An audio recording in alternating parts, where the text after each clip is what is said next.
이 시간 생각할 하나님 말씀은 신약성경 사무엘상 30장 1절에서 10절 말씀입니다. 구약성경 459페이지에 있는 사무엘상 30장 1절에서 10절 말씀 찾으신 분은 일어나서 한 절씩 교독합니다. 사무엘상 30장 1절에서 10절 말씀입니다. 사무엘상 30장 1절.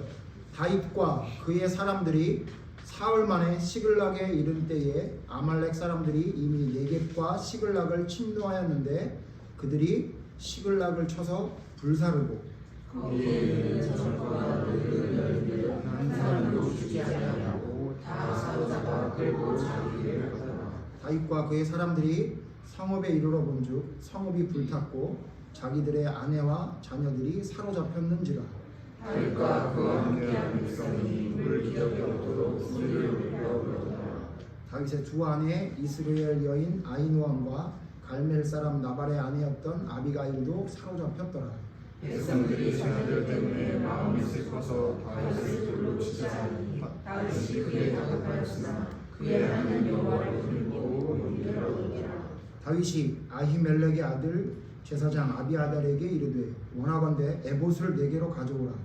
아비아달이 에봇을 다윗에게로 가져가매 다윗이 여호와께 묻자오르되 내가 이 군대를 추격하면 따라잡겠나이까. 여호와께서 그에게 대답하시되 그를 쫓아가라. 내가 반드시 따라잡고 도로 찾으리라.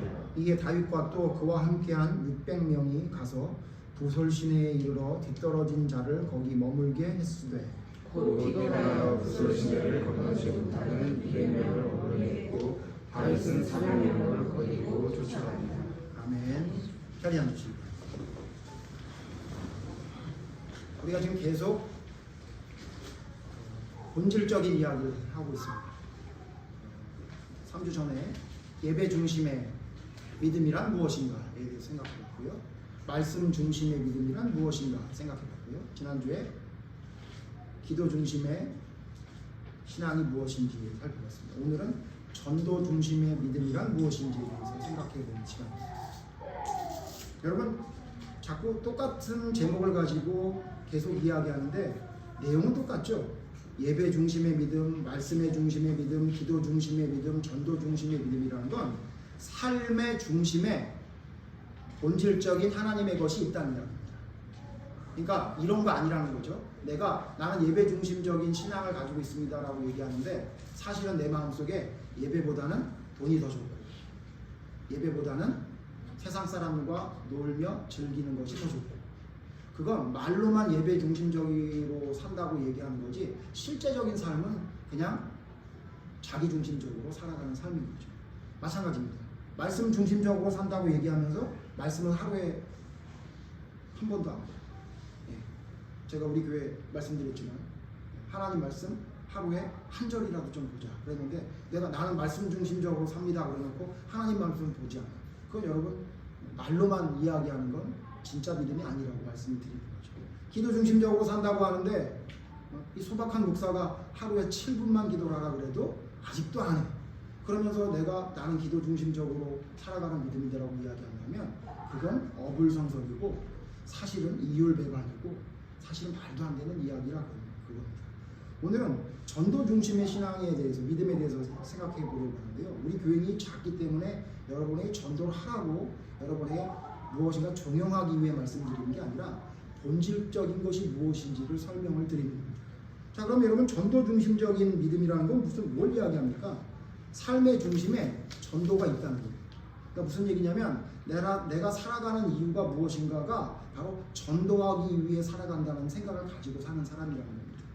그래서 오늘은요 전도 중심의 믿음이 왜 되지 못하는가, 그럼 전도 중심적인 믿음이라는 건 무엇인지, 사실은 말만 계속 바꿨지 사실 진짜 믿음은 무엇인지에 대해서 생각해보는 시간인데요. 그럼 우리는 왜 전도 중심의 믿음이 되지 못하는가, 전도 중심의 믿음이란 무엇인가에 대해서 생각해보려고 합니다. 제가 생각해봤더니요, 왜 우리의 삶이 전도 중심의 믿음이 되지 못하냐면 전도 중심의 믿음이 무엇인지 몰라서 그러는 것 같아요. 그리고 왜 어떻게 해야 전도 중심적인 삶을 살아가는지를 우리가 잘 모르는 것 같아요. 그래서 오늘 거기에 대해서 중심적으로 생각해 보려고 합니다. 첫 번째, 여러분 전도 중심적인 믿음이 되려면 첫 번째 뭘 알아야 되냐면요, 왜 전도해야 되는지를 알아야 돼요. 왜 전도해야 되는지. 여러분 왜 전도를 해야 됩니까? 여러분 왜 전도를 해야 된다고 알고 있습니까? 교인들이 많이 모이면 목사님이 좋아하니까. 네? 아니 교인이 많이 모이면 옆에 있는 교회에서 저 교회 부흥하는 교회야, 저 교회 능력 있어라고 하니까 그래서 전도를 하는 거라고 생각하는 사람이 있어요. 교회를 사랑한다면 전도를 해야 된다 이렇게 얘기하는데 다 틀린 말은 아닙니다. 그런데 문제는 뭐냐면 본질이 뭔지를 모르고 주변에 있는 다른 것을 가지고 이야기하는 것이기 때문에 문제라는 거죠. 자, 여러분 그러면 왜 여러분 전도를 해야 되는지 아십니까? 우리가 전도해야 되는 이유는요, 두 가지 이유가 있습니다. 첫 번째 뭐냐면요, 우리가 전도해야 하는 이유는 창조된 목적이기 때문에. 이게 무슨 얘기냐면요, 하나님이 우리를 왜 창조하셨냐면요, 하나님이 우리를 창조했다고 믿는 게 우리 믿음의 사람들이잖아요. 하나님이 우리를 왜 창조했냐면 편안하게 잘 살면서 이 세상의 좋은 것들을 누리다가 하나님 품으로 가기 위함이다. 혹시 이렇게 얘기하는 사람이 있으면 제가 뭐라고 그랬죠? 이 사람은 거짓 선지자다. 하나님 그렇게 말씀하신 적이 없어요. 하나님은 우리를 왜 창조했다고 이야기했냐면요, 성경에 분명히 말하고 있어요. 성경 말씀 찾아보죠. 하나님이 우리를 뭐라고 말씀하시면서 창조된 이유를 말씀하셨냐면요, 이사야 43장 7절에 말씀하고 있습니다. 구약성경 이사야 43장 7절 보시죠. 이사야 43장 7절. 구약성경 1020페이지에 있습니다. 이사야 43장 7절 같이 읽죠. 시작. 내 이름으로 불려지는 모든 자 곧 내가 내 영광을 위하여 창조한 자를 오게 하라. 그를 내가 지었고 그를 내가 만들었느니. 뭐라고 말씀하시냐면요, 하나님이 내 영광을 위해 창조한 자. 그러니까 무슨 얘기냐면요, 하나님이 우리를 창조한 이유는요, 하나님의 영광을 위해 창조했대요. 여러분 우리는 왜 살고 있다고 여러분 알고 있으세요? 나의 행복을 추구하기 위해, 내가 원하는 것을 이루기 위해 산다라고 생각하죠. 그걸 행복이라고 생각하죠. 그런데 여러분 성경은 뭐라고 말하고 있냐면, 하나님이 우리에게 뭐라고 말씀하고 있냐면, 내가 너를 왜 창조했는지 아니? 내 영광을 위해 창조했어. 이렇게 말씀하셨어요. 그 다음 또 똑같은 이사야 서신 말씀해 보면요, 60장에 보면요, 이사야 60장 보세요. 이사야 60장 21절. 이사야 60장 21절. 같이 읽죠. 시작. 내 백성이 다 의롭게 되어 영원히 땅을 차지하리니 그들은 내가 심은 가지요 내가 손으로 만든 것으로서 나의 영광을 나타낼 것이니. 하나님이 인간을 만든 목적에 대해서 다른 성경에도 많이 있지만 이사야 서신의 말씀 두 성경 구절을 봤더니 뭐라고 그랬냐면, 나의 영광을 위해 너를 창조했대요. 그러니까 여러분 진짜 믿음의 사람은 절대로 나를 위해 살지 않아요. 혹시 주변에 믿는 사람들 중에 자기 중심적으로 살아가는 사람이 보면요, 그 사람은 아직 믿음이 성숙하지 않아요. 하나님의 사람은 하나님이 나를 왜 창조했는지에 대한 목적을 분명히 알아요. 그래서 내 목적이, 내가 생각할 땐 어렸을 때는 내 뜻을 이루기 위한 나의 행복을 위해 살아가는 건 줄 알았더니, 하나님의 말씀을 봤더니 그게 아니구나, 하나님의 영광을 위해 나를 창조했구나라는 걸 알게 됩니다. 그래서 여러분 예수님이 이 땅에 오신 이유도 뭐라고 말했냐면, 예수님이 이 땅에 오신 이유를 뭐라고 했냐면, 나는 전도하러 왔다 그래요. 전도하러. 마가복음 1장 38절에 보면 나는 전도하러 왔노라 그래요. 아니 예수님이 이 땅에 오신 게 무슨 전도를 하러 와요? 무슨 얘기냐면, 전도가 뭐냐면 하나님의 도를 전한다는 거예요. 그러니까 어디 나가서 뛰두르고 우리 교회 오세요, 커피 주고 뭐 전단지 돌려주고, 그것만 전도라고 생각하는데 그게 전도가 아니라, 내가 하나님이 나를 창조한 목적을 다른 사람에게 전해주는 것, 말로 전해주든 행동으로 전해주든 그 전해주는 것, 그걸 전도라고 합니다. 그래서 예수님 뭐라고 하냐면, 내가 이 땅에 온 이유가 뭐냐면 하나님이 나를 이 땅에 보내준 목적을 너희에게 보여주려고 한 거다, 그렇게 말씀하셨어요. 그러니까 여러분 우리의 믿음의 삶을 살아가는 사람의 목적은 뭐가 되어야 되냐면, 하나님의 영광을 위해 살아가야 돼요.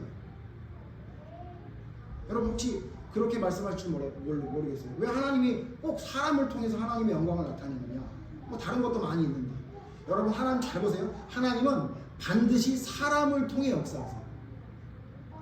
만약에 천사를 통해 하나님이 역사할 수 있었다면요, 갑자기 가브리엘 천사가 광화문 내거리에 쫙 나타나가지고 나를 믿어라 그러면 돼요. 그러면 여러분 뭐 끝나잖아요. 갑자기 뭐 부산에 나타나가지고 미가엘 천사가 칼을 휘두르면서 나를 믿어라 이러면 여러분 그러면 되잖아요. 그런데 하나님은 피조물을 만들 때 사람을 하나님의 형상을 따라 만들어서 하나님이 사용하기 위해 만들었어요. 그래서 유일하게 사람만이 생각할 수 있는 능력이 있어요. 아무리 똑똑한 짐승도 인간의 지식을 따라가기 어렵죠. 왜 그러냐면 하나님이 그렇게 만들었대요. 성경에 보면. 그래서 하나님은 어떻게 하냐면요, 사람을 통해 하나님이 계심을, 사람을 통해 하나님이 지금 역사하고 계심을 전하는 거예요. 그래서 여러분 그걸 우리가 삶 속에 구현해내는 것이 그걸 전도예요. 여러분 제자를 부르실 때도 예수님 뭐라고 그랬죠? 내가 제자를 부를 때 뭐 때문에 제자를 불렀대요? 내가 너무 힘드니까 12명이 내가 하는 일을 좀 나눠서 해라. 그래서 내가 너희를 불렀다 그랬어요? 안 그랬죠? 예수님이 제자를 부른 이유를 성경이 뭐라고 말하고 있죠?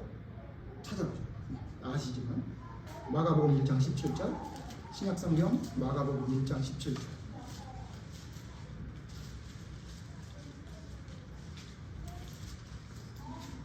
마가복음 1장 17절 다 같이 읽죠. 시작. 예수께서 이르시되 나를 따라오라. 내가 너희를 곧 사람을 도와주게 하리라. 여러분 제자를 부르실 때 예수님 뭐라 그랬냐면 너희가 내 제자가 돼서 사람들을 많이 전도해서 모아라 그렇게 얘기한 게 아니고요. 뭐라 그랬냐면 너희 왜 내가 너희를 불렀는지 알아? 너희 사람을 낳는 어부가 되게 할 거야. 그렇게 얘기해요. 그러니까 무슨 얘기예요? 원래 어부였던 사람이 많았기 때문에 이런 말씀도 한 거지만 예수님이 제자를 모은 이유는 하나님의 말씀을 듣고 그 말씀을 전해서 사람을 낳기 위해서 우리를 불러요. 그러니까 여러분 우리의 삶의 가장 중심에 뭐가 있어야 되냐면 사람을 낳는 게 있어요. 오늘 새로 오신 분이 계셔서 하나님도 이렇게 예를 들으라고 그렇게 하는 게 아닌가 싶은데 우리 오미라 집사님이 두 분을 낚아오신 거죠. 표현이 좀 이상하죠. 좀 저급하지만 성경 그대로입니다. 낚아온 거예요. 여러분 근데 낚을 때 나쁜 목적으로 낚아온 것을 뭐라 그러죠? 그걸 사기라고 하는 거고요. 좋은 목적으로 낚는 것을 뭐라 그래요? 그걸 전도라고 해요. 여러분 잘 들으십시오. 우리의 삶의 목적은 뭐하냐면요, 내가 알게 된 복음, 내가 알게 된 진리를 어떤 사람에게 전달하기 위해서 하나님이 우리를 선택했다는 겁니다. 그러므로 믿음의 사람이 삶을 살아가는 걸 자세히 들여다보니까 그 사람이 자기 혼자 잘 먹고 살기 위해 산다. 여러분 그건 그 사람이 하나님이 창조한 목적대로 안 사는 거예요. 그러기 위해 창조한 게 아니에요. 돈을 왜 많이 줬습니까? 그 돈을 가지고 사람을 낚으라. 여러분에게 지식을 왜 많이 줬습니까? 그 지식을 통해서 사람을 낚으라. 여러분에게 왜 말 잘할 수 있는 그런 능력을 주셨습니까? 사람을 낚으라. 근데 우리는 어떻게 하냐면요, 하나님이 우리를 선택하신 목적과 상관없이 하나님이 주시는 것을 통해서 하나님의 명령을, 하나님의 영광을 위해 살아가려고 하지 않고 나의 영광을 위해 살아가고자 하죠. 그래서 여러분 나타난 현상이 뭐라고요? 믿는 사람이 믿지 않는 사람과 똑같이 이기적이에요. 예. 그래서 제가 오늘의 말씀도 자주 쓰지만 여러분 절대로 믿는 사람은 이기적일 수가 없어요. 어떤 사람이 혹시 믿는 사람도 어쩔 수 없이 인간이니까 이기적일 수밖에 없다 라고 이야기한다면 여러분 올바른 말씀 아니에요. 믿는 사람은 절대로 이기적일 수가 없어요. 예수님의 뒤를 따라가는데 어떻게 이기적일 수가 있어요? 예? 예수님과 같이 순종하는 삶을 살아가는데 어떻게 이기적일 수가 있나요? 잘못된 거예요. 그러니까 하나님의 영광을 위해 창조된 인간이라는 걸 잊어버리고 자기 뜻대로 살아가는 거죠. 자, 왜 전도해야 된다고요?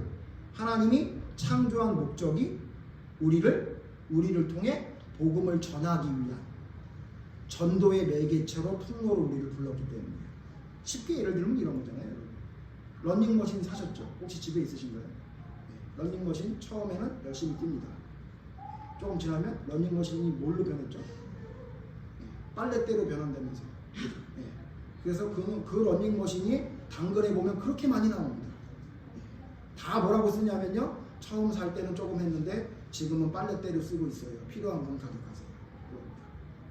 여러분 무슨 얘기죠? 목적대로 사용되지 않으면 뭐가 된다는 거예요? 이상하게 되는 거죠. 저는 이걸 뭐라고 얘기하냐면 직무유기예요. 여러분 믿음의 사람이 복음을 전하기 위해 애쓰는 삶을 살아가지 않는다? 여러분 직무유기입니다. 두 번째 여러분 왜 전도해야 되냐면 첫 번째 창조된 목적이 전도를 위해서 창조됐다는 거고 두 번째 뭐냐면요. 믿음의 병이 들지 않기 위해서 믿음이 병들지 않기 위해서 믿음의 병이 생기지 않기 위해서 믿음의 병이 들지 않기 위해서는 여러분 뭘 해야 되냐면요. 하나님의 말씀을 전하는 것에 집중해야 돼요. 여러분 사람 가만히 아무것도 안 하면 병들죠. 그죠? 여러분 예를 들어서 밥을 안 먹어 어떻게 되죠? 병듭니다. 맞죠? 그래서 여러분 식사하는 거 그렇게 챙기시잖아요. 한 끼 식사 잘못되면 큰일 나는 것처럼 벌벌 떨잖아요. 저 아이 키울 때 저희 아내하고 좀 다퉜던 것 중에 하나가 뭐냐면 우리 아들이 우리 딸이 밥을 안 먹고 막 투정을 부리면요. 제가 그냥 뭐라 그러냐면 그냥 내비둬 그냥 안 굶어주고 그랬더니 저희 아내는 그냥 뭐라 그러냐면 한 끼를 안 먹이면 아이가 어떻게 되는데 아마도 제 생각엔 본인이 키가 작으니까 한 끼를 안 먹이면 아이가 작을 거라고 생각했던 것 같다는 생각이 제가 들어요. 그래서 어떻게든지 한 끼를 제대로 먹이려고 그러는데 여러분 밥 먹는 거 여러분 왜 열심히 이렇게 먹습니까? 밥 먹어서 우리의 건강을 위해서 그죠? 밥 안 먹으면 큰일 나죠. 예, 병날 그죠? 거식증 무서운 병입니다. 예, 거식증 걸린 사람들 보면요 삐쩍 말라서 저는 그 모델들은 전부 거식증 걸린 사람이 아닌가 불쌍해 죽겠어요. 왜 그걸 보고 예쁘다고 하는지 잘 모르겠습니다. 여러분 어쨌든 밥을 먹어야 건강을 챙기잖아요. 밥 안 먹으면 어떻게 되죠? 병들잖아요. 잘 아시죠? 그 다음 여러분 뭐 하죠? 대화하면 어떻게 되죠? 그 대화를 얼마나 안 하는 게 트렌드가 됐으면 한때는 그 개그 프로그램이 있었잖아요. 무슨 말 없는 가족인가요? 네. 집에 와가지고 아빠가 매 하는 얘기가 밥 먹자 뭐 그거밖에 안 한다면서요. 그런 얘기 하잖아요. 대화가 없으면 어떻게 되죠? 병이 생깁니다. 부부도 대화가 안 되면 병이 생기죠. 그죠? 근데 여러분 대화하는 게 뭐라고 우리 지난주에 배웠죠? 대화가 뭐죠? 기도. 하나님과 대화하는 거예요. 이걸 조금 더 깊게 설명하는 사람들은 뭐라고 하냐면 기도는 호흡이라고 해요. 호흡. 숨 안 쉬면 어떻게 됩니까? 죽잖아요. 그죠? 대화 안 하면 병 걸리죠. 전도는 뭔지 아세요? 전도를 뭐라고 하냐면 전도는 운동이에요. 여러분 운동 안 하면 어떻게 됩니까? 병 나죠. 제가 예전에 별명이 뭐였냐면 저희 어머니가 저를 뭐라고 불렀냐면 제가 이게 속어가 아닌가 하고 찾아봤더니 이게 속담이네. 우리 해도 될 것 같아요. 제 별명이 뭐였냐면 미친 개 배때기였습니다. 미친 개 배때기라는 얘기 혹시 들어보신 적 있습니까? 무슨 얘기냐면 여러분 개가 미치면 밥을 안 먹고 막 뛰어다녀서 배가 이렇게 움푹 파여요. 예, 갈비뼈가 보면. 제가 이렇게 누워 있으면 배가 쑥 들어갔어요. 그래서 제 별명이 뭐였냐면 미친 개 배때기였어요. 왜냐면 너무 말라 보인다고. 근데 제가 이제 아이가 이제 50이 넘었잖아요. 운동을 하라 그러는데 운동을 안 했어요. 그랬더니 지금은 그냥 배때기가 됐어요. 왜 그런 거죠? 뭘 안 해서 그런 거죠? 운동 안 해서. 자, 제가 우스갯소리를 했는데 살펴봅시다. 밥 안 먹으면 어떻게 된다고요? 병든다고. 대화 안 하면 병든다고. 숨 안 쉬면 죽는다고. 운동 안 하면 병든다고. 여러분, 전도는 우리의 믿음이 병들지 않게 하는 가장 중요한 거예요. 말씀을 보는 거 중요합니다. 기도하는 거 중요해요. 예? 그런데 여러분, 그 내가 깨달은 것을 누구인가 전달할 때 내가 새로워져요. 여러분, 아이들 공부 가르쳐 보셨어요? 저도 아이들 공부 가르치다 보면 옛날에 초등학교 때 공부했던 생각나잖아요. 수학 제가 좀 잘했거든요. 그러니까 우리 아들 오면은 제가 수학 다 가르쳐줘요. 물론 제가 중학교 들어가면서부터는 가르쳐줄 수가 없는 때가 됐지만 가르치다 보면 생각나잖아요. 그럼 어떻게 돼요? 내가 예전에 깜빡했던 거나 잊어버렸던 게 분명하게 세워지죠. 여러분, 여러분의 믿음이 흔들리지 않고 믿음 안에 굳건히 서는데 가장 좋은 게 뭐냐면요, 여러분이 어설퍼도 전도해요. 좀 틀린 얘기도 할 수도 있고요, 실수도 할 수 있죠. 그러나 내가 깨달은 것을 전달할 때 나의 믿음은 굳건히 섭니다. 여러분 전도하세요? 안 하시죠. 혹시라도 여러분 삶이 전도의 삶이 아니라면 여러분 병듭니다. 제 배가 이 배가 된 것처럼 놔두지 마시고 여러분 전도해야 된다. 자, 왜 전도해야 된다고요? 두 가지 말씀드렸습니다. 첫 번째 뭐예요? 하나님이 우리를 창조한 목적이 우리를 통해 복음을 전달하기 위해서예요. 두 번째 뭐냐면요, 우리의 믿음이 병들지 않고 계속 가는 데 있어서 전도가 가장 중요하다고 말씀드렸어요. 자, 이거는 여러분 잘 아시는 말씀이고요. 잘 이야기되는 말씀입니다. 자, 오늘 이제 중요하게 여러분에게 드릴 말씀이 바로 이겁니다. 자, 그럼 두 번째 뭐냐면요, 왜 전도해야 되느냐? 두 번째, 어떻게 전도해야 되느냐? 어떻게 전도해야 되느냐에 대한 문제에 대해서 중요한 말씀이 오늘 본문 성경 말씀입니다. 오늘 본문 성경 말씀을 조금 여러분 잘 아시지만 설명을 드리면요, 이게 무슨 상황이냐면요, 다윗 왕이 왕이 되기 전에 사울 왕에게 미움을 받아가지고 쫓겨다닙니다. 여러분 잘 아시죠? 근데 심지어 쫓겨다니면서도 하나님의 말씀을 올바로 지키기 위해 얼마나 애썼냐면 사울 왕을 죽일 수 있는 순간이 2번이나 있었는데 안 죽였어요. 다윗이 사울을 분명히 죽일 수 있었는데 안 죽이고 살려줬어요. 근데도 불구하고 계속해서 사울 왕은 다윗을 죽이려고 하니까 다윗이 어디로 도망을 쳤냐면 도망가다 갈 데가 없으니까 블레셋으로 도망갔어요. 성경에 보면 뭐라고 말하고 있냐면요, 블레셋으로 도망가면 사울 왕이 나를 안 쫓아오겠지, 이런 거예요. 이게 지금 뭐하고 비슷한 거냐면요, 우리나라로 말하면 도망가다 안 되니까 북한으로 넘어가는 거예요. 그러면 못 쫓아오잖아요. 왜냐면 그때 당시 이스라엘 백성과 제일 많이 다투던 나라가 블레셋이라는 나라거든요.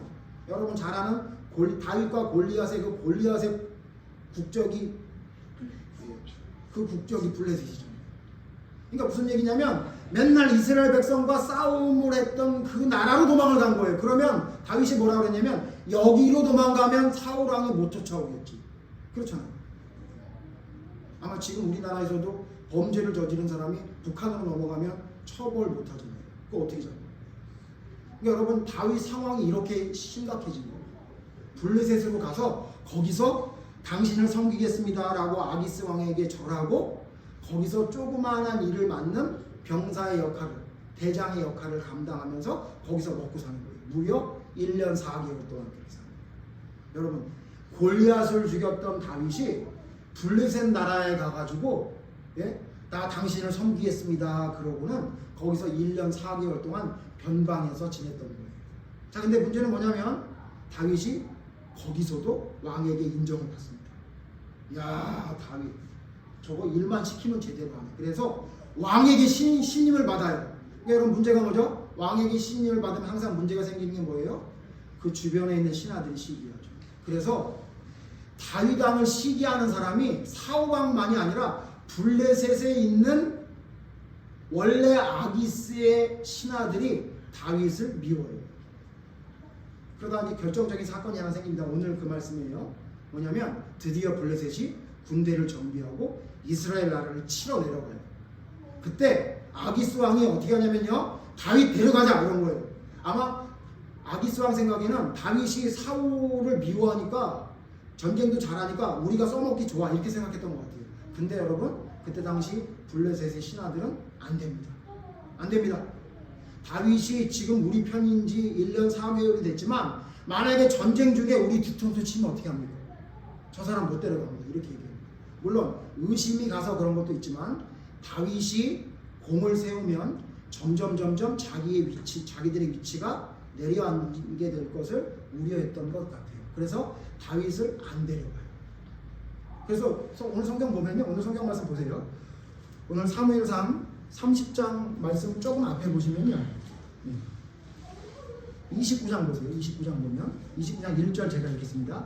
블레셋 사람들은 그들의 모든 군대를 아벡에 모으고 이스라엘 사람들은 이스라엘에 있는 샘 곁에 진을 쳤다. 자, 이스라엘 사람들은 이스라엘이라는 곳에, 블레셋 사람은 아벡이라는 곳에 진을 치고 전쟁하려고 준비하고 있는 거예요. 자, 근데 문제가 뭐냐면요, 안 된대요. 다윗 데려가면 안 된대요. 그래서 어떻게 하냐면요, 왕이 다윗 미안하다, 너 집으로 돌아가라 이런 거예요. 그래서 아벡에서 자기가 원래 살고 있었던 30장 1절 여러분 어디? 시글락이라는 곳으로 가는 거예요. 근데 여러분 여기 거리가 얼마나 되냐면요, 75km 정도 돼요. 75km. 그러니까 전쟁하러 갔다가 너 못한대 그래가지고 그래 그럼 집으로 가는 게 75km. 그래서 여러분 오늘 성경 보니까 며칠 걸렸대요? 사흘 정도 걸렸대요. 군대를 데리고 갔다가 다시 돌아오려니까 한 사흘 정도, 한 3일 정도 걸어서 돌아온 거예요. 자, 근데 문제는 뭡니까? 오늘 성경의 문제는 뭐예요? 갔다 돌아왔더니 어떤 문제가 생겼어요? 큰일 났어요.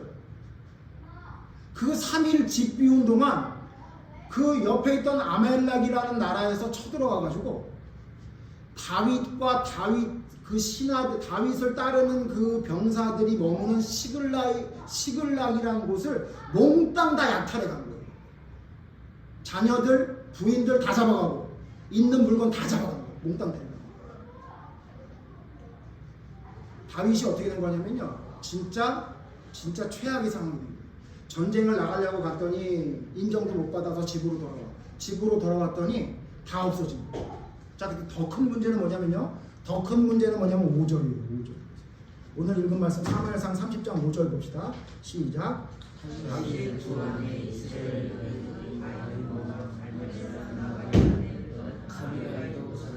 자기 거 다 잡혀간 거예요. 더 큰 문제는 6절이에요. 다시 시작. 백성들이 때문에 마음이 슬퍼서 다윗을 돌로 치지 않으니 다윗이 크게 타격하였으나 이런 걸 질퇴양난이라고 그러고 답이 없다고 하죠. 요즘 말.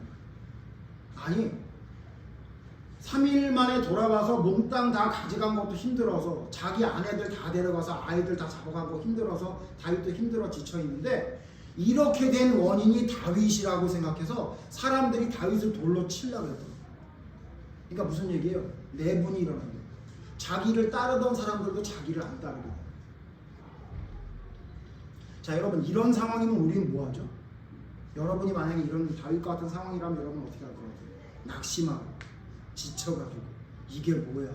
하나님을 섬긴다고 하고 나는 하나님이 나를 기름 부어가지고 왕을 삼는다고 하더니 블레셋에 와서 1년 4개월 동안 이런 말도 안 되는 짓을 하게 내버려 두신 하나님이 이제는 하다가 이제는 사람들을 다 뺏어간 것도 모자라갖고 그걸 내 책임으로 물어서 나를 죽이려고 해? 여러분 이렇게 하고 여러분 우울증에 걸리거나 여러분 낙심하며 살아갈 것 같지 않으세요?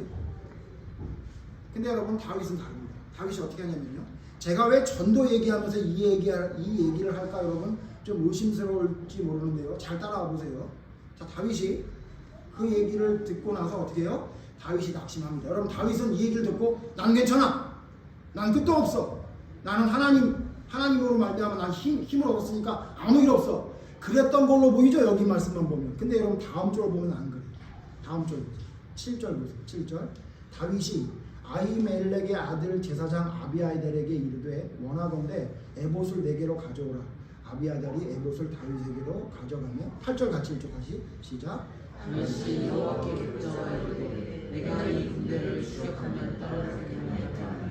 여호와께서 그에게 대답하시되 그를 쫓아가라. 내가 너를 심사하고 도로 쫓으리라. 제사장을 불러가지고 하나님께 물어보는 도구가 있어요. 예? 하나님께 물어보는 도구를 에봇을 가져오라 그래가지고 그걸 가지고 하나님께 물어봐. 뭐라고 물어봐요? 하나님 쫓아갈까요? 이렇게 물어봤어요. 여러분 여기 성경이 안 나오지만 여러분 지금 우리로 한번 생각해 봅시다. 제가 장사를 하고 집에 왔더니 제 아내와 두 아들을 누가 잡아갔어요. 제가 그걸 알았어요. 그러면 제가 어떻게 해야 돼요? 그 잡으러 간 사람을 쫓아가야 되지 않겠어요? 근데 물어보는 거예요. 제가 수빈이 아빠한테 가서 수빈이 아빠 어떻게 잡아갔는데 내가 따라갈까? 이렇게 물어봐요. 그럼 여러분 뭐라 그러겠어요? 아마 수빈이 아빠가 속으로 그럴 거예요. 아니 이 목사님 뭐야? 아니 자기 아내하고 애들을 잡아갔는데 갈지 말지를 나한테 물어보는 건 뭐야? 그러지 않겠어요? 여러분 하나님께 물어본 걸 잘한 거라고 생각할지 모르지만 이 말씀 자세히 보세요. 다윗이 물어봐요. 찾아갈까요? 이렇게 물어봐요. 왜 그런 거 같으세요? 생각해 보세요. 지금 오합절이 돼버렸죠. 자기를 따르는 자도 자기를 죽이려고 하는 상황이 됐다고요. 다윗이 여러분 성경에 분명히 나와 있지 않지만 뭔가 불안했어요. 뭔가 여러분 확신이 필요했어요. 무엇인가 확신이 필요했다고요. 하나님이 내게 가라고 하는 확신이 필요했던 거예요. 불안하니까. 왜 그런지 아세요, 여러분? 골리앗 만났을 때 기억나세요? 다윗이 골리앗 만났을 때 하나님께 물어봤나요? 하나님, 저 키 큰 저 밀어넣은 놈이 있는데 하나님을 욕되게 하는데 제가 저 놈을 칠까요? 물어봤어요? 성경 여러분 자세히 찾아보세요. 사무엘상 17장 나오는데요. 쭉 읽어보세요. 여러분, 기도 안 한 것 같아요. 말하고 하니까 아니 왜 저런 말도 안 되는 얘기를 하는데 우리 병사들은 아무도 저 사람과 싸우지 않습니까? 이렇게 얘기하니까 형이 뭐라 그래요? 저런 또 잘난 체하고 있네. 그러니까 아 형 그러든지 말든지. 사울왕이 부르니까 나 전쟁 갈 거예요 이랬잖아요. 기도를 해야 된다 안 해야 된다는 얘기를 하는 게 아니라 여러분 다윗의 심정을 살펴보면 골리앗과 전쟁할 때와 지금 시글락에서 자기의 모든 것을 뺏어간 아말렉을 쫓아가야 되는 상황과 비교해 보면요, 다윗이 뭔가 좀 불안했어요. 걱정이 좀 됐어요. 하나님께 물어봐요. 확신을 가졌어요. 그런 절박한 상황인데도 불구하고 확신이 없었는지, 확신이 필요했는지 하나님께 물어봤어요. 하나님 가라 그래요? 자, 근데 여러분 가라 그러는데요, 다윗이 상황이 좋지 않아요. 10절 보세요. 10절. 우리 읽었던 말씀 다시 읽읍시다. 사무엘상 30장 10절 시작. 곧 피곤하여 구슬 시내를 건너지 다윗은 400명을 거느리고 쫓아가니. 원래 다윗을 따르는 병사가 600명이었는데 그 3일 동안 걸어온 게 힘들었는지 아니면 모든 것을 뺏어간 게 힘들었는지 200명은 힘들어서 못 가겠다는 거예요. 그래서 400명만 데리고 가는 거예요. 여러분, 아말렉이라는 그 족속이 와서 자기들의 모든 것을 데려갔는데 400명이면 돼요? 600명이면 돼요? 모자르잖아요. 많이 갈수록 좋은 거 아니에요? 근데 그 중에 병사 200명이 안 가겠다 그런 거예요. 근데 여러분, 이런 상황이 다윗의 상황이에요. 근데 하나님은 가라고 하죠. 갑니까? 안 갑니까? 갑니다. 가요.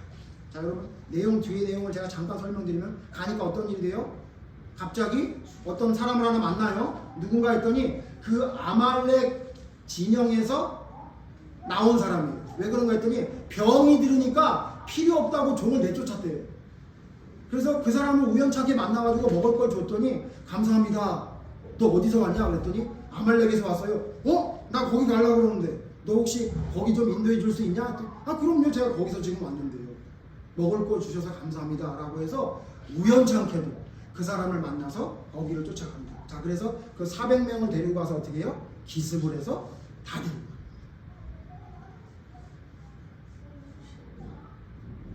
여러분, 어떻게 전도해야 되는지 아세요? 첫 번째가 뭐냐면 여러분의 형편과 상황을 고려하지 마십시오. 복음을 전하는 걸 내가 형편과 상황이 돼야 한다고 생각하는 사람들이 있어요.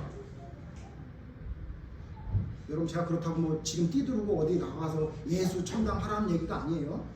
뒤에 말씀 자세히 잘 들으셔야 됩니다. 제가 말씀드리는 전도는 그런 전도가 아니에요. 여러분, 하나님의 말씀을 전하는 걸 내가 형편이 되면 하겠다, 어떤 상황이 되면 하겠다, 그러니까 여러분 전도 못합니다. 그러니까 여러분 전도의 삶이 여러분의 믿음의 중심에 서지 못합니다. 여러분, 하나님의 말씀을 전하는 것, 하나님의 말씀대로 살아가는 것은 우리의 형편과 상황과 아무 상관이 없어요. 다윗 지금 말씀드렸죠. 다윗 상황이 무슨 뭘 할 수 있는 상황이에요? 이래야 되는 거 아니에요? 지금 아무리 내 아내와 모든 것을 뺏겼지만 좀 진열을 정비해야 되겠다. 지금 뭐 200명은 못 가겠다 그러고 사람들은 나는 죽이려고 그러는데 내가 지금 가서 무슨 뭐 전쟁에서 승리를 할 수 있겠어? 좀 안정적인 좀 어떤 상황을 좀 만들 때까지는 좀 기다려야 되겠다. 여러분 이렇게 생각할 것 같지 않으세요? 근데 하나님 뭐라 하는 거예요? 그냥 가래요. 좀 전에 사람들이 날 때려 죽이려고 그랬는데 200명은 안 간다 그러는 건데도 그냥 가래요. 그냥 가는 거예요. 400명만 데리고 털레털레 가는 거예요. 그랬더니 어떤 일이 일어난다고요? 하나님이 역사하는 거예요. 어떤 사람을 한 사람 만났는데 하필이면 그 사람이 아말렉 진영에서 내쫓긴 사람이에요. 그 사람 때문에 지름길을 헤매지 않고 올바로 길을 갈 수 있었고, 그 사람 때문에 준비하고 체력을 안배해서 결국 기습할 수 있는 정신적인 시간도 벌게 돼요. 자, 그럼 무슨 말씀을 드리는지 이해되십니까? 나의 형편과 나의 상황을 고려해서 하잖아요. 그러면 내가 준비한 대로밖에 안 되는 거예요. 그러나 하나님을 의지하고 하나님 말씀대로 순종하는 삶을 살아가기 위해 내가 무엇인가 있으면 하나님이 길을 열어주시는 거예요. 기드온의 300인 용사 아시죠? 원래 모일 때는 22,000명이 32,000명이 모였던 거 아니에요? 예? 22,000명? 예? 돌아가도 된다니까 절반 이상 다 돌아가고 나머지 10,000명 남았는데 하나님이 뭐라 그런 거예요? 기드온 사사에게 10,000명도 많다. 그래서 결국 몇 명 데려가라 그런 거예요? 300명 데려간 거예요. 300명. 하나님이 왜 그렇게 많이 모였으면 그 많이 모인 사람 데리고 가서 전쟁에 승리하게 하시지 왜 구태여 300명만 데려가서 승리하게 하셨을까요? 이 전쟁은 니네들이 승리하게 한 게 아니라 내가 승리하게 한 거란 걸 보여주기 위해서입니다. 여러분, 우리가 믿음의 삶을 살아간다? 전도가 우리의 삶의 중심이다. 예배가 삶의 중심이다. 기도가 삶의 중심이다. 자꾸 모든 걸 나의 형편과 나의 상황을 고려해서 하려고 해요. 내가 지금 돈 벌기 바쁘니까 기도를 잘 못하겠고, 내가 지금 너무 마음이 불편하니까 예배 시간은 조금 소홀히 할 수밖에 없는 거예요. 여러분, 이러니까 하나님이 역사 안 해요. 여러분 믿음의 사람들, 여러분 보는 사람들 중에 그들이 여러분이 본받을 만한 사람, 그들에게 무엇인가 얻어야 될 거라는 생각을 못하는 사람들이 왜 그런지 아세요? 자기 중심적으로 살아가니까요, 그에게서 하나님의 냄새가 안 나요. 예수님의 향기가 안 난다고요. 그냥 사람의 향기만 나는 거예요. 나랑 비스무리한 사람인 거예요. 저 사람이 나랑 다른 건 기도하는 거, 예배드리러 가는 거 말고 나랑 다른 게 별로 없는 거죠.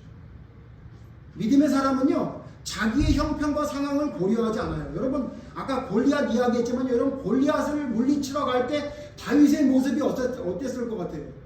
성경에 없습니다만 저는 이렇게 생각해요. 다윗이 제일 힘들었을 때가 언젠가?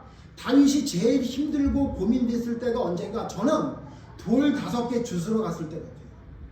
돌멩이 5개 주스러 갔을 때. 여러분, 다윗이 골리앗과 싸울 때 자기가 원래 들고 있던 물매, 이렇게 돌리는 물매하고 그 물매의 집어를 돌멩이 5개 가져갔죠. 그 5개 고르러 갔다고요. 5개 고를 때 무슨 생각을 했을까요? 저는 그렇게 생각해요. 내가 지금 가질 수 있는 건 돌밖에 없네. 왜냐면요, 칼을 줬더니, 갑옷을 줬더니 무거워서 입을 수가 없었어요. 아이가 작아서. 내가 지금 할 수 있는 건 돌멩이밖에 없어. 그러니까 내가 원래 잘하던 거 돌멩이 가져가야지. 5개만 내가 준비해야 되겠다. 내가 빨리 뛰어야 되니까 돌멩이도 많으면 안 돼. 5개만 내가 가져갈 거야. 그리고 돌멩이 5개를 줍고 있는 거예요. 다윗은 저보다 더 대단하신 분이니까 그런 생각 안 했을지 모르지만 제가 한번 생각해 보니까 내가 지금 준비할 수 있는 건 돌멩이 5개밖에 없네. 이런 생각을 했을 것 같아요. 그리고 무슨 생각을 했을까요? 내가 만약에 이 돌멩이로 저놈을 죽이지 못하고 내가 죽는다 하더라도 나는 할 거야. 여러분, 다니엘의 세 친구가 그랬잖아요. 풀무불에 들어가서 내가 지금 풀무불에 들어가도 하나님이 나를 살려줄 줄로 믿습니다. 그러나 만약 내가 풀무불에 들어가서 죽는다 할지라도 나는 당신의 우상에게 절하지 않겠습니다. 다윗이 똑같았을 것 같아요. 돌멩이 주시면서 하나님, 내가 돌멩이밖에 준비할 수 없는데 하나님이 함께하면 분명히 이길 줄로 믿습니다. 그러나 이 돌멩이로 저 골리앗을 무너뜨리지 못한다 할지라도 하나님, 나는 괜찮습니다. 나는 저가 하는 저 하나님을 욕되게 하는 말을 도저히 들을 수 없습니다. 자기의 형편과 상황을 고려하지 않을 때 하나님이 일하시는 거예요. 쓸데없는 걱정을 너무 많이 해요. 우리는 쓸데없는 걱정이 너무 많아요. 여러분, 뭐 심리학자들이 이야기한다잖아요. 우리 인간이 하고 있는 걱정 중에 90%인가요? 95%인가? 전부 쓸데없는 걱정. 일어나지도 않을 일들 걱정하고. 근데 여러분, 믿는 사람도 마찬가지예요. 쓸데없는 걱정 많이 해요. 제 아내 얘기 잠깐 하면요. 제 아내가 저 옛날에 제 아내와 제가 연애할 때 얘기해요.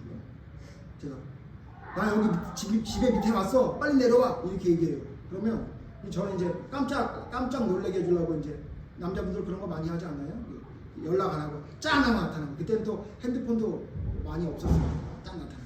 그럼 제 아내가 알았어요 선배님. 그때는 지금처럼 저를 이렇게 막 뭐라고 하지 않을 때니까. 알았어요 선배님. 그래요? 제가 기다려요.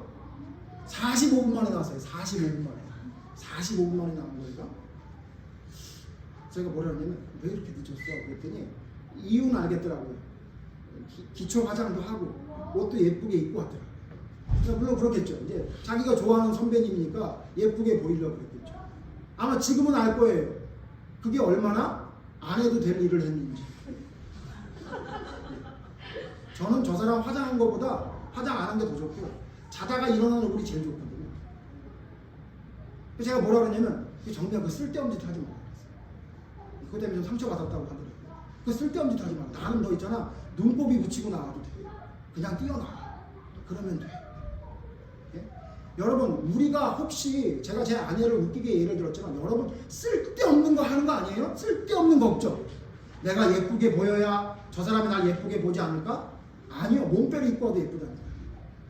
여러분 하나님이 우리에게 원하시는 게 뭔지 아세요? 여러분의 준비? 여러분의 상황이 좀 갖추어지면? 여러분의 형편이 되어지면? 아니요. 그거 아니에요. 그냥 뛰어나가는 거예요.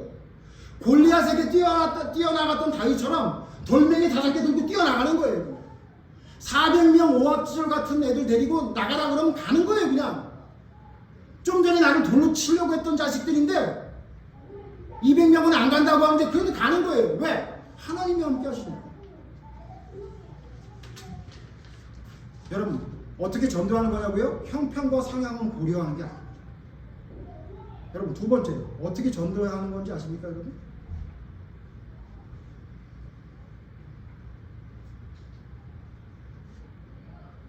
기준이 다릅니다.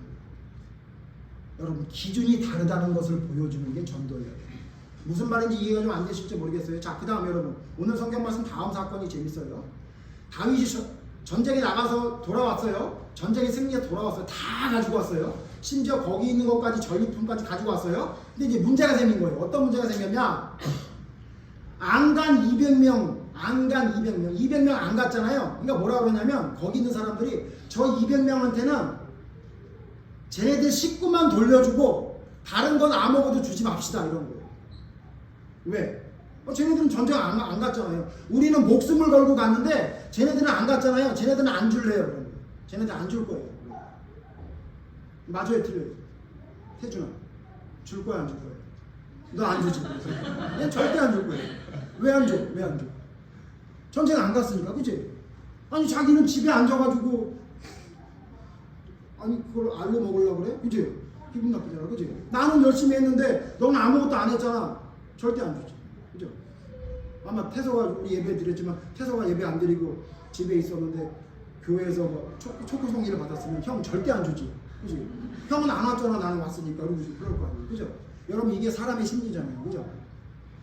다윗이 뭐라 그래요? 안 된다고. 뭐라 그러죠? 똑같이 나눠준다. 말도 안 되죠. 똑같이는 아니라도 그러면 안 가는 애들은 여러분 그 축구도요. 월드컵에 나가서 그 돈 받잖아요. 그럼 어떻게 하죠? 주전은 많이 받고 후보는 덜 받아요. 그죠? 그게 원래 우리 세상의 셈법이잖아요. 근데 다윗이 어떻게 하냐면요. 아니다. 똑같이 나눠준다 그런 거예요. 그래서 여러분 오늘 성경 말씀 뒤에 보시면요. 25절. 사무엘 30장 25절. 같이 읽죠. 시작.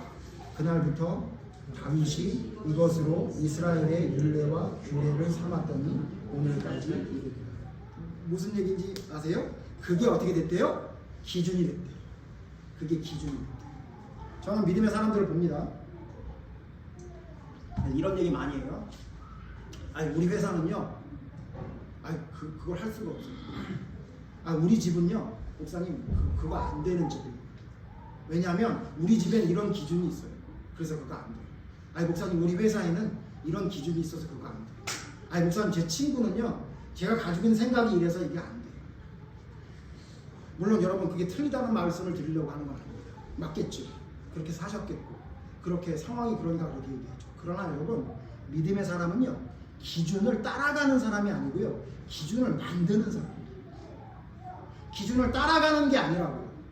저 사람의 기준을 내가 따라가는 게 아니라 내가 기준을 만드는 거예요. 다윗이 기준을 만들어 버렸어요. 그래서 그 기준이 이스라엘의 영원한 규례가 됐대요. 무슨 얘기예요? 전쟁에 나가나 전쟁에 나가지 않으나 우리는 다 한 민족이고 다 함께 자기 자리에서 최선을 다한 사람이니 다 나눠준다.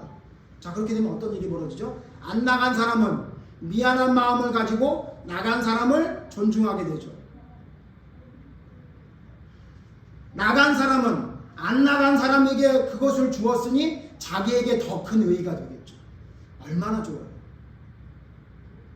믿음의 사람이 세상에 나가서 세상의 기준대로 살아가요. 그 집의 기준대로, 거기의 기준대로 살아가요. 여러분, 우리는 그렇게 사는 사람이 아니에요. 우리의 기준대로 살아야 돼요. 그래야 전도가 되는 거예요. 그랬더니 다윗이 어떻게 돼요? 영원히 존경받는 왕이 됐던 거예요. 원래 내 전에 있던 왕들이 하는 대로 안 한 거예요. 우리 원래 왕들은 이렇게 했는데 왜 저 사람은 저렇게 하지? 그게 결국은 다윗이 왕으로 굳건히 설 수 있었던 전도의 재료가 됐다. 분당 우리 교회 설교를 듣다가 제가 거기서 어떤 권사님 얘기를 들었는데요. 여러분 혹시 들으셨나요? 어떤 권사님 부부가 자그마한 식당에 가셨대요. 코로나 때 얘기인가 봅니다. 거기서 쫄면을 시켜서 먹었는데 장사가 워낙 안 되던 집이니까 콩나물이 쉬었답니다. 변했답니다. 근데 그 권사님하고 장로님이 어떻게 했냐면 조용히 하라고 그러고 거기 있는 콩나물만 건져낸 다음에 그 쫄면을 먹었대요. 다. 그래서 결국 일주일 동안 설사하셨답니다. 근데 그 남편분이 의아했대요. 원래 자기 아내가 엄청 깔끔한 거 좋아하는 사람이거든요. 와서 물어보대. 왜 당신 그걸 왜 먹었냐? 아니면 그냥 돈만 주고 오든지 하지 그걸 왜 먹었냐? 그랬더니 그 식당 사람이 마음이 상할까 봐 그랬대요. 그리고는 어떻게 했냐면요. 다음 주에 또 가서 또 시킨 거예요. 그랬더니 그 주인이 알아보고 얘기했대요. 혹시 지난주에 변하지 않았냐? 왜냐면 콩나물만 골라내서 먹고 가니까 그걸 주인이 봤을 거 아니에요. 콩나물 냄새를 맡았더니 변한 거죠. 죄송합니다. 저희 장사 코로나 때문에 장사가 너무 안 돼서 제가 변한 줄 몰랐어요. 그랬더니 아니 괜찮습니다. 그리고는 또 쫄면을 또 시키고. 얘기 들으셨어요? 결국 어떻게 되셨대요? 그분이 그렇게 1년 동안을 매주 그 식당에 가서 식사를 하셨다는 거잖아요. 결국 그분이 그 교회에 등록하셨대요. 여러분 제가 무슨 여러분 전도해오라고 여러분 어디 맛없는 집 가서 쫄면 먹으라는 얘기를 하는 게 아니에요. 무슨 말인지 이해되세요? 전도 그렇게 하는 거예요. 기준을 바꾸는 거예요.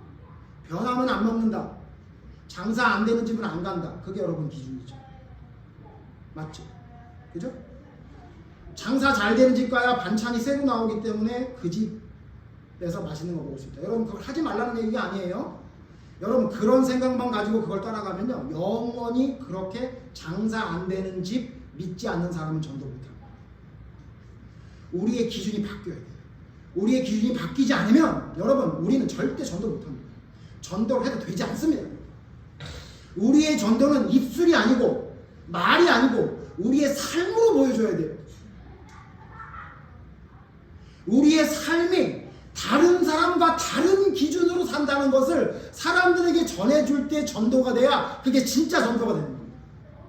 아까 처음에 말씀드렸지만 예수 믿으면 뭐 부자가 된대, 예수 믿으면 병이 난대. 여러분 그렇게 전도하면 그게 무슨 성경의 전도입니까? 여러분 교회 오빠 이관희 이 집사 여러분 아시죠? 그 사람이 마지막에 자기 친구한테 무슨 얘기를 들었대요? 네가 믿는 예수는 내가 믿어보겠다 그랬다. 내가 있잖아 예수 안 믿는데 친구야 네가 믿는 예수는 내가 믿어보고 싶다 그랬대요. 여러분 그게 전도예요. 띠두르고 전단지 돌리는 거 그게 전도라고 생각하세요? 물론 그것도 전도죠. 그러나 여러분 진짜 우리의 전도는 그 전단지에 돌려져 있는 돌리는 전단지에 써 있는 그것이 내 입이 아니라 내 삶으로 보여주는 걸 보여줍니다. 남들과 다른 기준으로 사는 겁니다. 남들은 내 이익을 위해 살아가는데 나는 다른 사람의 이익을 위해 살아갑니다. 남들은 변한 쫄면은 안 먹고 그 집은 맛없는 집이라고 별점 테러를 하는데 나는 그 사람에게 찾아가서 힘드시죠? 제가 작은 위로라도 되드리겠습니다 라는 기준을 가지고 접근하는 사람이 믿음의 사람이고 그렇게 하는 것이 성경에서 말하는 전도라는 이야기입니다. 계속 중심의 삶에 대해서 이야기하고 있습니다. 여러분이 예배 중심의 삶입니까? 여러분이 말씀의 중심의 삶입니까? 여러분이 기도의 중심의 삶입니까? 여러분이 전도의 중심의 삶입니까? 여러분 기본을 지키셔야 됩니다. 본질을 찾으셔야 됩니다.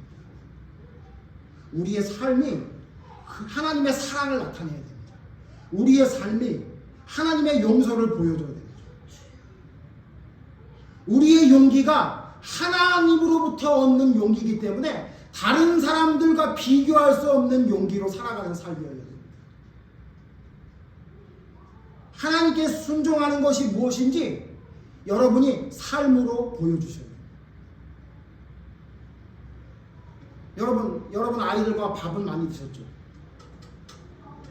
여러분 아이들과 좋은 옷을 사서 입고 하는 거 여러분 많이 하셨죠?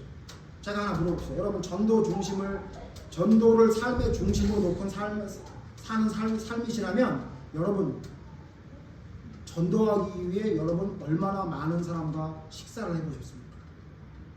혹시 전도하기 위해 식사한 게 언제인지 기억을 하십니까? 여러분 전도하기 위해 어떤 분은 쫄면을 먹었다는데 여러분 전도하기 위해 여러분 옷을 사보신 건 언제입니까? 여러분 전도하기 위해 과자나 여러분 과일을 사보신 건 언제입니까? 돈이 없어서요? 시간이 없어서요? 아니요. 본질이 여러분 마음 중심에 서지 않기 때문에 그것이 여러분 삶으로 안 나타나는 거예요. 하나님의 기준을 여러분의 중심에 세우기를 원합니다. 그 기준이 집집마다 바로 세우는 놀라운 역사가 일어나기를 원합니다. 그래서 여러분이 믿음의 진짜 통로가 되기를 원합니다. 말로만 전하는 게 아니라 복음을 진짜 전할 수 있어요. 정리하고 마치죠? 여러분, 우리는 왜 전도해야 됩니까? 하나님이 창조한 목적이 우리를 통해 하나님의 영광을 나타내기 위함입니다. 우리는 왜 전도해야 됩니까? 여러분, 우리의 믿음이 병들지 않기 위해 가장 좋은 약이 전도입니다. 그러면 우리가 어떻게 전도해야 됩니까? 우리의 형편과 상황을 고려하면서 전도하는 것은 믿음의 삶이 아닙니다. 그럼 여러분 우리는 어떻게 전도해야 됩니까? 우리의 기준이 다르다는 것을 다른 사람들에게 삶으로 보여주는 전도가 되어야 됩니다. 그럴 때에 진짜 놀라운 역사가 삶에 일어나게 됩니다. 그렇게 전도되는 역사가 성경에서 말하는 부흥이었습니다. 쭉정이 가라지 잔뜩 끌어모아서 숫자만 채우는 그런 부흥이 아니라 진짜 부흥은 나의 모든 것을 바쳐서 하나님 앞에 순종할 수 있는 세상이 감당할 수 없는 놀라운 기준으로 살아가는 삶이 되는 것이 바로 초대교회의 부흥이었고 성경에서 말하는 놀라운 하나님의 부흥의 전도의 현실이었습니다. 우리 교회가 그런 교회가 되기를, 여러분 각자 한 사람 한 사람이 그런 사람이 되기를 바랍니다. 여러분 왜 전도해야 되는지, 어떻게 전도해야 되는지를 여러분이 깨달아 아시고 본질을 삶에 바로 세우셔서 올바른 믿음의 길을 걸어가는, 그로 말미암아 자연스럽게 복음의 통로가 열리는 믿음의 삶을 살아가는 모두가 되기를 간절히 바랍니다. 기도하겠습니다. 하나님, 우리는 하나님께서 우리를 창조한 목적이 무엇인지 모르고 살아가는 것 같습니다. 하나님의 자녀라 말로는 이야기하지만 하나님의 자녀로 살아가는 삶은 없습니다. 입으로는 주님을 이야기하지만 삶으로 주님을 이야기한 적은 언제인지도 모르겠습니다. 하나님, 우리의 목적이 무엇인지, 하나님이 우리를 위해 우리를 창조한 목적이 무엇인지를 찾아 하나님이 원하시는 것을 이루어가는 목적을 가지고 살아가는 삶을 살아가게 하여 주시옵소서. 또한 하나님의 복음을 어떻게 전해야 될지 모르고 헤매고 있는 하나님 우리의 모습을 걷어가 주시고 온전히 우리의 형편과 상황을 고려하는 것이 아니라 하나님의 기준이 나의 삶의 기준이 되어 우리의 삶으로 온전히 하나님의 복음을 전할 수 있는 사람을 낚는 어부의 삶을 살아가는 저희들의 온전한 믿음의 복음을 전하는 삶이 될 수 있도록 인도하여 주시옵소서. 하나님, 하나님의 말씀의 본질이 우리 마음의 중심에 서기를 원합니다.